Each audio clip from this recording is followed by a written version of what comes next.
On va vous faire réagir dans un instant, Christophe Castaner, à ce sondage, au fait que les Français acceptent dans leur grande majorité, dans leur écrasante majorité, le confinement et demandent même plus de contrôle. Mais d'abord, est-ce que vous voulez bien écouter avec nous un policier? On voudrait vous le faire écouter. Il appartient à la BAC de Nancy et lui, il est très inquiet, monsieur le ministre. Bonsoir, Régis Peffert, brigadier chef à la BAC de Nancy. Je suis également délégué pour le syndicat Unité SGP Police FO. Mon métier, c'est notamment de contrôler et d'interpeller. Et on voit bien que pour ce type de mission, il n'est pas possible pour nous de respecter les gestes barrières qui sont préconisés. Aussi de nous envoyer effectuer nos missions sans moyen de protection, notamment des masques. Cela nous expose à un danger de contamination, mais ça expose aussi les gens auxquels nous sommes confrontés à ce danger, ça expose nos collègues et ça expose nos familles. C'est totalement inadmissible. Il est grand temps de se pencher sur la réalité du métier de policier et de prendre les mesures qui s'imposent. Je rappelle que le nombre de fonctionnaires confinés à domicile après avoir été exposés à des personnes infectées par le Covid-19 est de plus en plus important.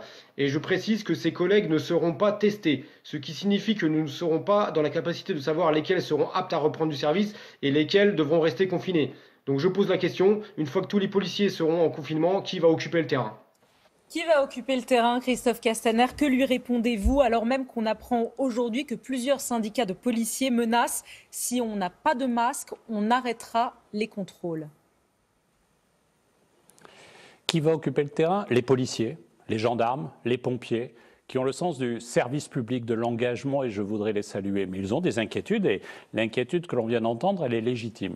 Je voudrais vous dire deux choses. Hier, nous avons restitué au ministère de la Santé, pour protéger les soignants, 1 400 000 masques de type FFP2.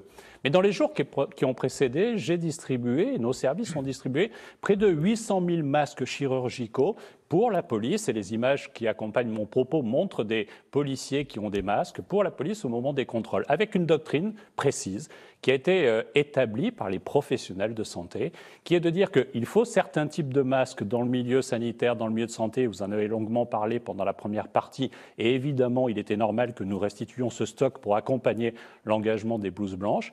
Et en même temps, on a une doctrine assez simple qui fait que dans tous les véhicules de police, dans tous les véhicules de gendarmerie, à l'accueil de nos commissariats, si on suspecte une personne d'être porteur du Covid-19, à ce moment-là, il faut des masques de proximité, il faut s'équiper de masques.